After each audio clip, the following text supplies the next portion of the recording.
right. I really appreciate this conference. They've planned everything very well this morning. A conference supposed to blow you away. Do you notice that? They got wind arranged for you. They saw this great wind. And they're telling me they have never had this strong wind in Valencia. It's hard to believe. I came here on Saturday, still blowing. So it's very hard to believe that.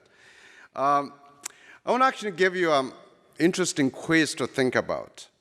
First of all, this virus. Everybody's talking about this virus right now. Everybody's talking.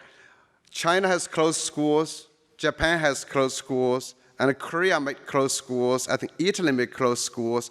What if the schools are closed for more than a year? Can you think about that? What would happen?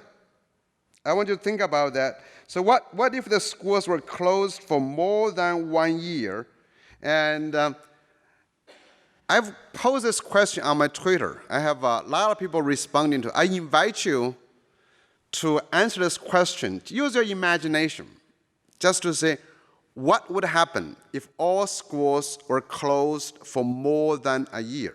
In your thinking. Think about all, just imagine as much as possible. Then I'm going to collect all the ideas. We're going to publish in a journal to say what happens. And maybe 10 years later, you will come back to say, maybe I was right, maybe I was wrong, right? So we can think about that. Now, I assume all of you are doing something in technology, right? Are you, right? Doing something. You're in higher education, you're in K-12 education, you're doing something in education, in technology and education. So let me ask you a question, is that, do you believe technology is truly going to transform education? With your hands up. Very few. So what are you doing? You shouldn't be doing, if you don't believe the power of it, why do you do it? Okay, fine. That's okay. So I want to let you know, I started playing with technology a long time ago. I may look young, but I'm as old as Apple IIe. If you remember those computers, many of you, how many of you even know what the IBM XT was? Oh, you're old? You're old, okay. You're not, okay, that's all right, okay. So in 1985, I was in college in China. I was programming, doing computer program on Apple II to help people learn English better. Okay, 1985. 1992, I was already using the internet in the US. 1994, I was building web servers. Can you believe that? At the University of Illinois, when all the new web thing, Mosaic was invented. 1995, I developed actually went among the first online learning systems almost as good as Blackboard, actually better than Blackboard. I just did not have a good businessman to make and market it for me, okay? And I designed an online collaborative learning. I created software called almost home page maker, like today's web page making, 1995. I was doing all those things. I found always I was kind of ahead of my own time, okay. 1997, I had run a big experiment in America, in Michigan, with 20 middle schools. We run something called kids learning in computer clubhouses. About 20 schools around that program for about 5 years. Spent a lot of Americans' money, about over $12 million. And that was what we would call today a makerspace. And then about the year 2000, I built an online computer learning game to Mandarin, online learning. So after running about 2005-ish, after about 2015, I've been doing technology for all these years. Then I suddenly realized that I was doing the wrong thing. I basically gave up. Technology is not going to improve anything. I mean, today, people learn language as difficult as before, right? Have you noticed that? We have not really made dramatic changes. So I said, okay, I'm going to give up doing technology. The issue with technology is not so much with technology, but something else. As a professor, when you give up on something, your third years of things, you say, what went wrong? As a professor, you always reflect on those things. So I wrote a book to finish all my 30 years of disappointment with technology. This is the book I wrote. Never send a human to do a machine's job. Okay, and there's a lot of big theories inside about the big mistakes in educational technology is that we forget what needs to change is actually the education paradigm. Education has to change first. Technology can help, can support, but it alone will not make the big shifts. That's the big lesson I learned, okay? So I began to look at education. The first time I look at education, what I learned is that there is no panacea in education, but every time in education, when we invent something, we think it's going to solve all our problems. So today, education is not like a medicine. One of the reasons is that we do not admit that there is no one solution to all education problems. We're still in the snake oil stage. You know snake oils, right? They solve all the problems without causing any damage. That's what. But medicine advanced is precisely because it acknowledges that when something works, it hurts. It does bad when something does good. So there are a lot of things I want to chat with you about. So when any program, when it works to help somebody, it hurts somebody. When you go to a medical store, do you know, if you get a cold, don't get the virus, but get a cold. Okay, then you go there, you go buy some medicine for cold medicine. Cold medicine has different labels, different countries. There's always a warning label. It says, drink this medicine. It can reduce your fever and cure your runny nose, but it may cause a bleeding stomach. You notice that? Have you read those things? But in education, have you received warning label like that? So this program can help improve your children's test scores in reading, but may make them hate reading forever. That's like Guy was talking about, right? Have you received notes like that? No, right? But there's a lot of those things happening. Let me show you one study. Right now everybody thinks reading is important. Early reading. You should read as early as possible. Remember this?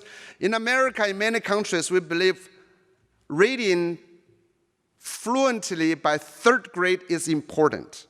So like in America, in many states, even to say, if you cannot read by 3rd grade, you should be retained for 1 year. So is reading really that important, early reading? So there's a big study. This is a longitudinal study by Stanford called the Termite Study from 1920s, into 1970s.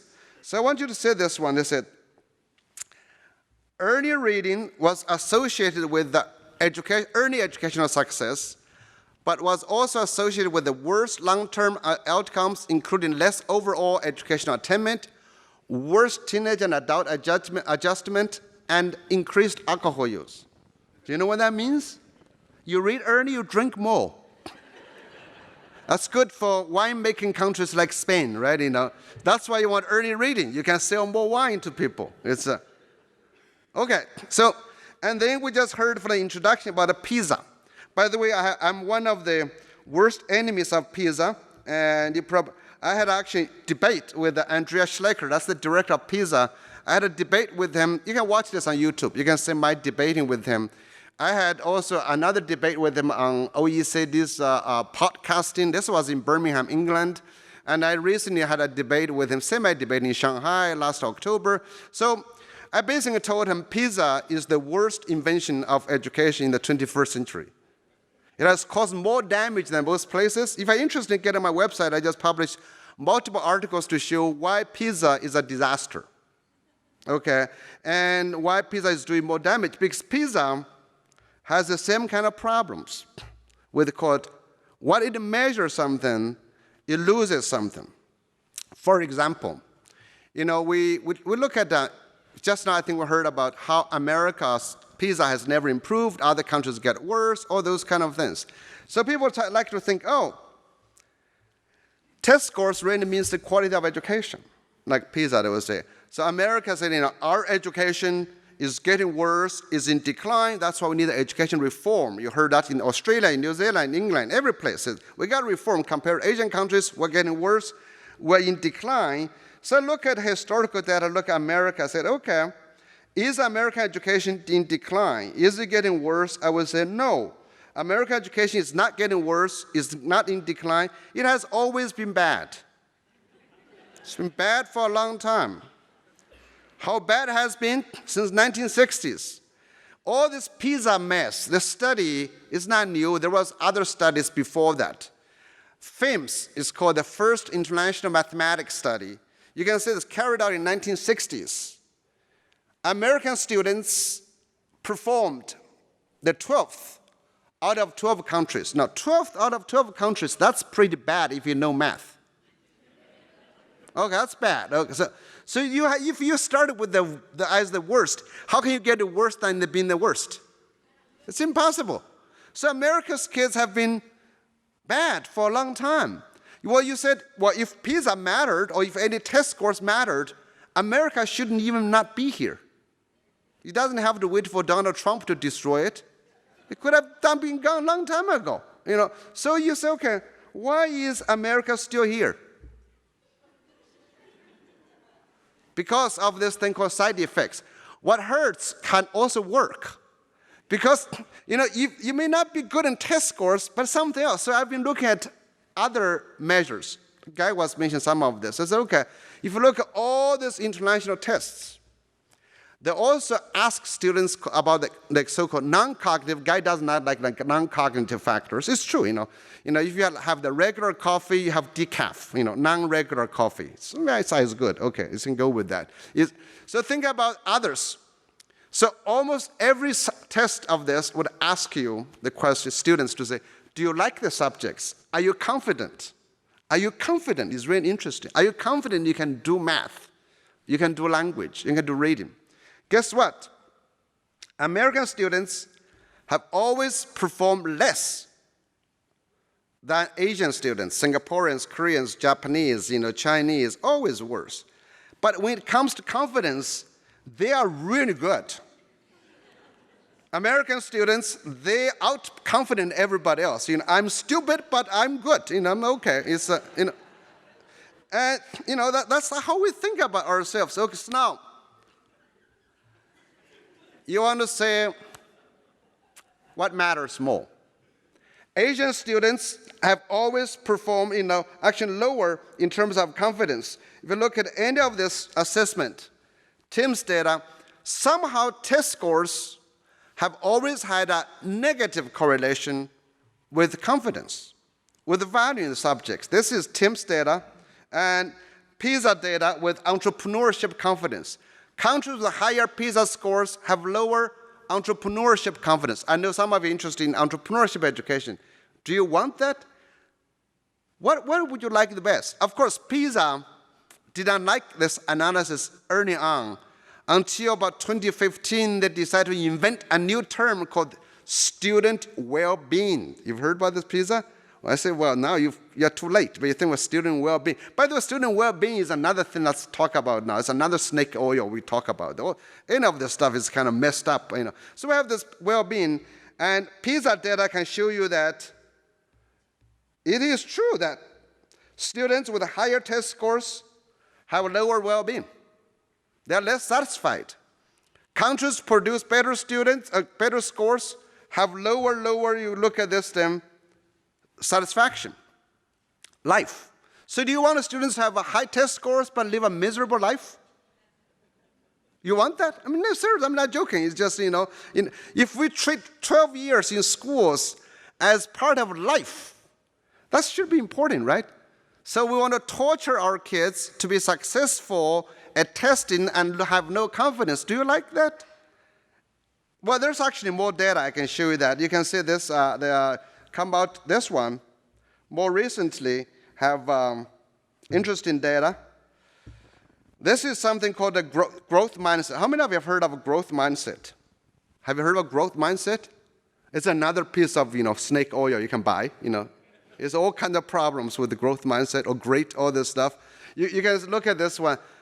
Somehow countries, it's really funny. Like there are countries, I want to look at the top. There's countries, growth mindset doesn't work. The more growth mindset you have, the lower your test scores. How do you think about that? Right? And then, of course, another one is that I got all the, if you like data, actually. Do you like data? Do you like look at this data? I love data, okay, because you can find a lot of the stupidity inside the data. It's just to say, okay, why do you make that decision? Okay, this has to do with the fear. It's that fear. If you make your children afraid, the test scores going to be better. So scare your children. Make them afraid, okay. If they come, they'll feel, oh my God, so what all this test score tell you? So if you trace back from 1960s data, they tell you nothing. This was based on the 1965 first international mathematics study I showed you. American students scored 12th out of 12 countries. So this is using real data, not trying to project or make a guess. So you basically find that the rate of economic growth of nations improved as test scores dropped. Means the countries who scored lower 40 years ago did better economic growth. So if a country is not doing well, your test score is too high. Okay, guys, be worried about those things. It's lower your test scores. Don't take that. Okay, that's just another piece of bad advice. And there's no relationship between FAME scores and R&D output. FAME scores correlated with quality of life negatively. Well, actually, you can imagine, right? If you are stuck in a classroom doing your tests all the time, your quality of life suffers. 6 of 9 countries scored higher on FAMEs than the US are worse places to live and have no correlation with creativity. So this is basically number 2 lesson I learned. Number 1, remember technology has to rely on human beings.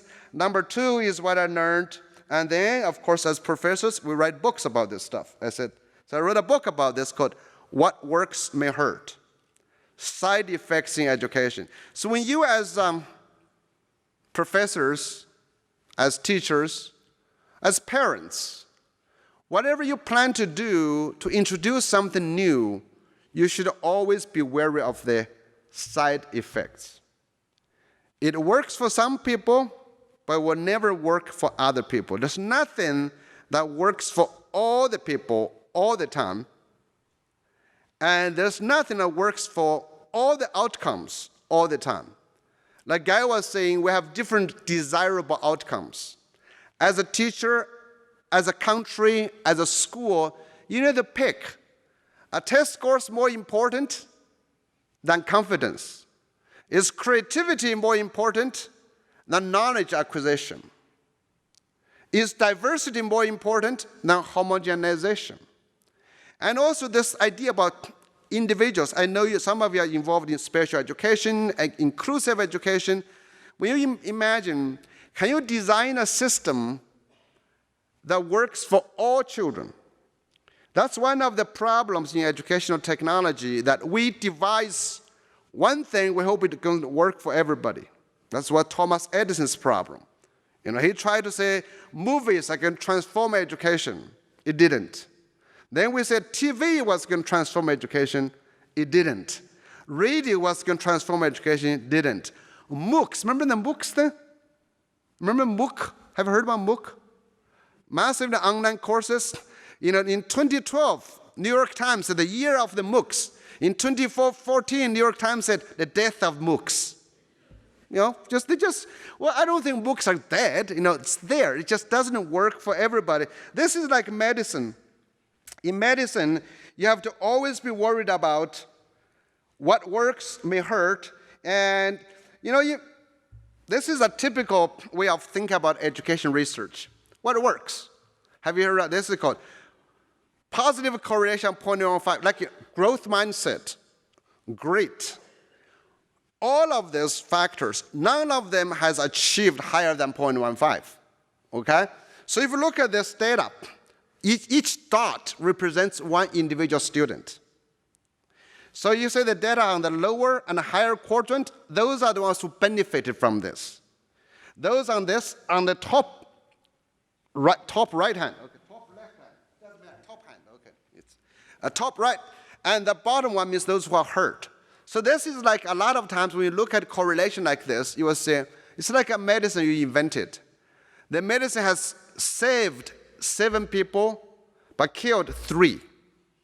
Would you apply the medicine to all the 3 people? You want to choose what you would like to apply. So let's come to my third point of education. What I've learned, what's wrong with education through all these years? It's basically, we don't know how to deal with children. Do you know, children are our biggest problem in schools. In a school without children, have no problem. It would be great. And why are children our problem? Because children are different. Children are different. So number one problem is children are very different. And let me see. So you can see, you have a child like this. You have a child like this. You got a child like this, right? That's the first problem. They are different. Why is difference a problem? Because traditionally, if you think about, we have children all over like this. But in education, what we want them to do? We want them to become like this.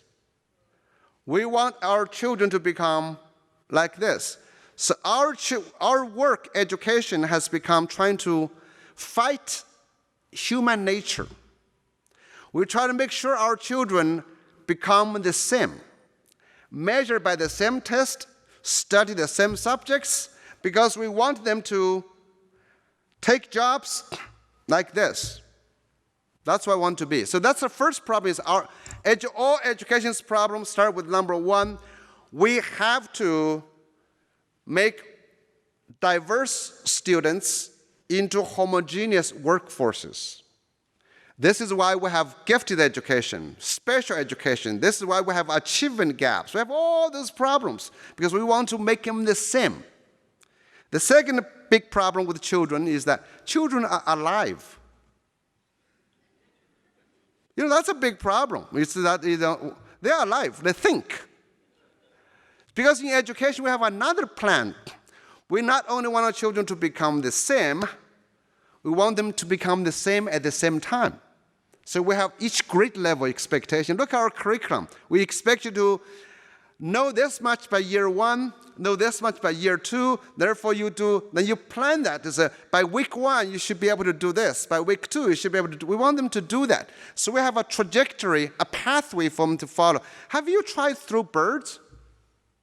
Don't do it. It's dangerous. It's bird flu. Okay, but if you try it, actually, if you try to throw a dead bird, a dead one, catch it, you can predict the trajectory, right? You can predict how far it goes and when. But if you had a live bird, have you tried to throw a live bird? You throw it out, the bird is not going to follow your thinking. That's our problem, right? Children are different. Children learn differently. And how are we different? Very simple.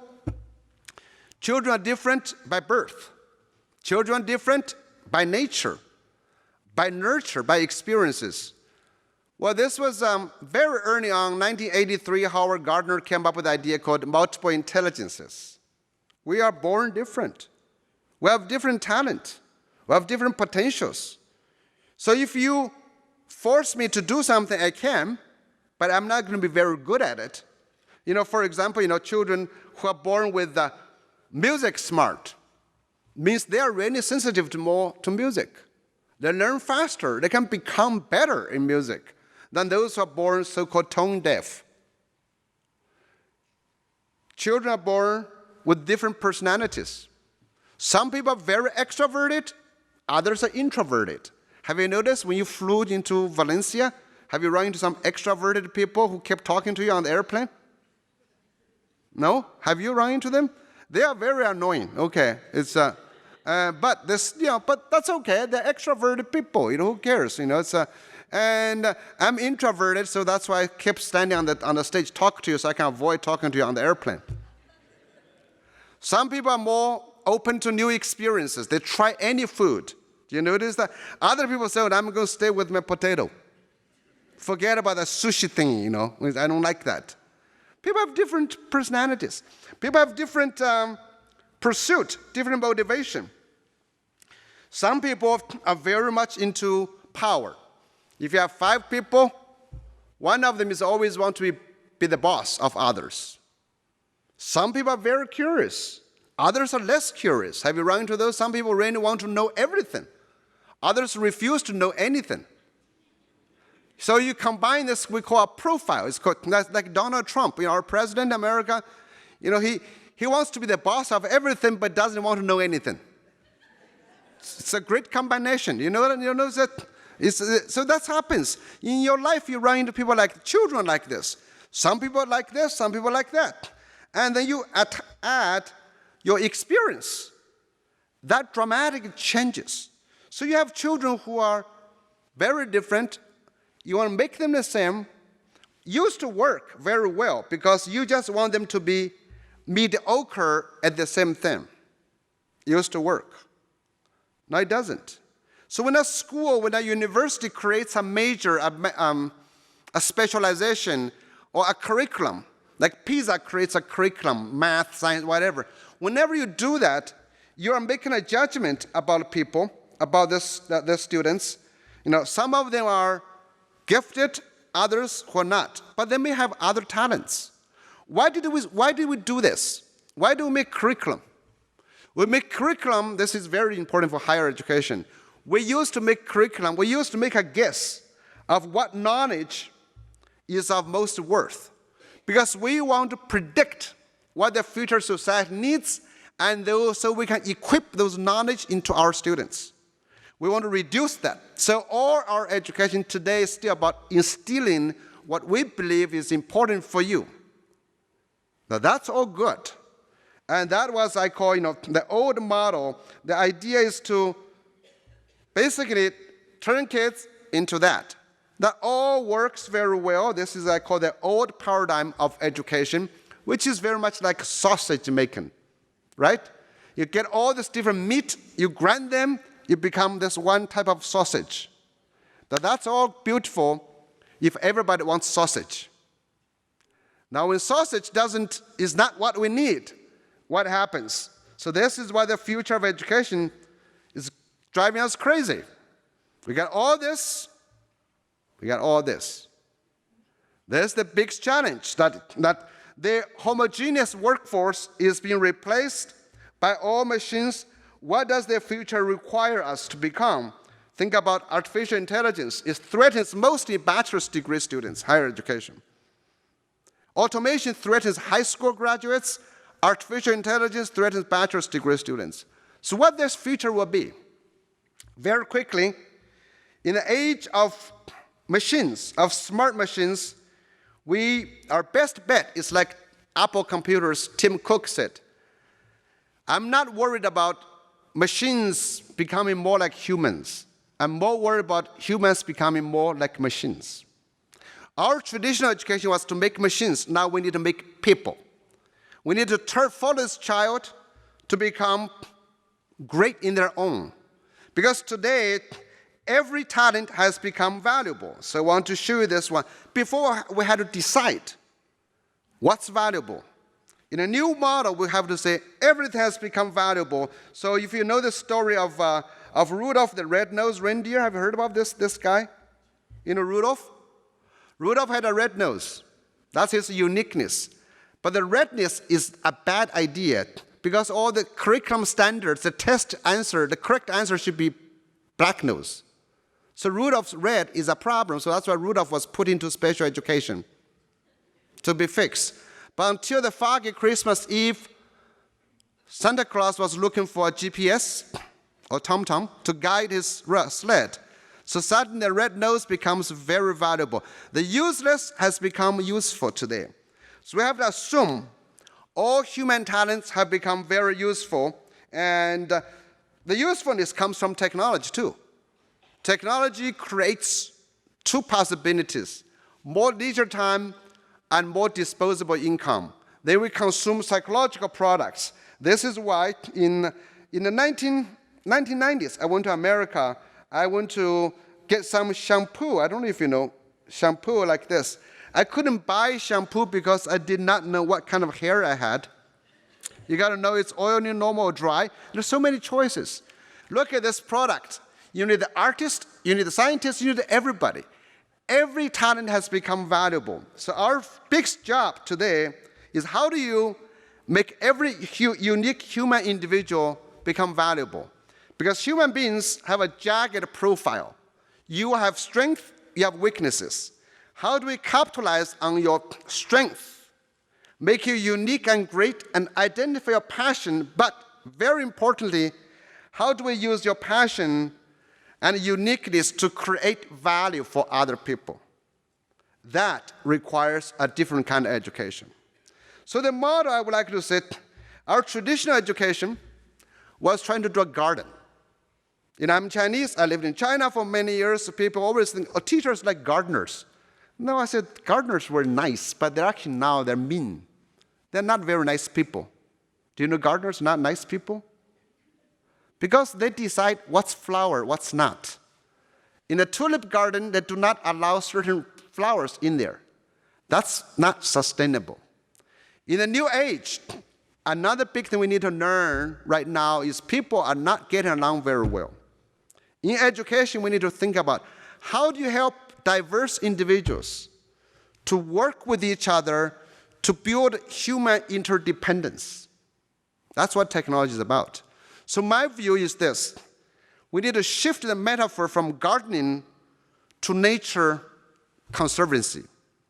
In this nature reserve, every talent, every species is worth cultivating, and they all live interconnectedly and interdependently. So in my view, the future, with technology, we need not to make education personalized. Personalized learning is another one of those snake oil things. You need education to be personalizable. You enable every student to strive for their best, but your education is personalizable, so everybody can become valuable in their own way. So I wrote another book. If you want to learn more about how to do this, I've run experiments in different countries in this new model of education, which involves a lot of technology.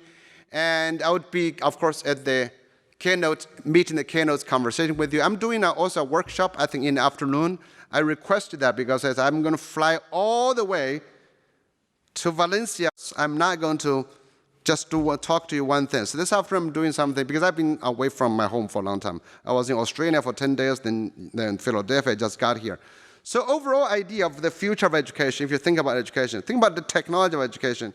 Number one, technology alone is not going to transform education. We need to transform education first.